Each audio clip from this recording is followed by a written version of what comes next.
এটা হচ্ছে এটা হচ্ছে হাড়ি ভাঙা। হাড়ি ভাঙা, এটা হাড়ি ভাঙা না? এটা হাড়ি ভাঙা। এর ফলন কেমন হয়? এটার ফলন খুব ভালো। আর খেতে কেমন? খেতে মিঠা। মিষ্টি? হ্যাঁ মিষ্টি। হ্যাঁ, মিষ্টি। কত বড় হয় আমগুলো?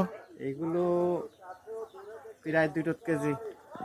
ও, দুইটাতে 1 কেজি হয় প্রায়? হ্যাঁ। তা তো বেশ অনেক বড় আম হয়। হ্যাঁ।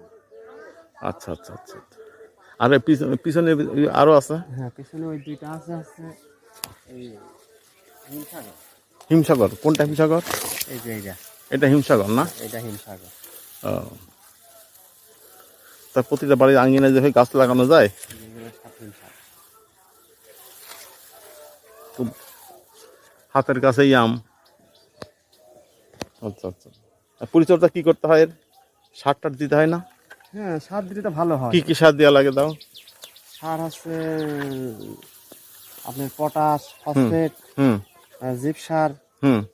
এই সমস্ত সারগুলো দিলে পারে আচ্ছা আচ্ছা, জিনিসটা শক্তি পায় ভালো। শক্তি পাই ভালো। হ্যাঁ আর আছে ওই থিওভিট আছে। হুম থিওভিট দিয়ে ওই ক্যারাত বা কট বা এটা হুম, দিয়ে হুম। স্প্রে করলে পারে আচ্ছা, জিনিসটা আরো ভালো হয়। হ্যাঁ আমের গাটা খুব চকচকে থাকে আর আছে বড় হয়ে যায় তাড়াতাড়ি। আচ্ছা আচ্ছা আচ্ছা আচ্ছা আচ্ছা। ঠিক আছে, খুব সুন্দর সুন্দর। এত আমের কাছাকাছি আসা গেল। আর কয়দিন পরেই তো আস্তে আস্তে, কোন মাসে আর কয়দিন লাগবে এই আমগুলো ফলন রেডি হতে?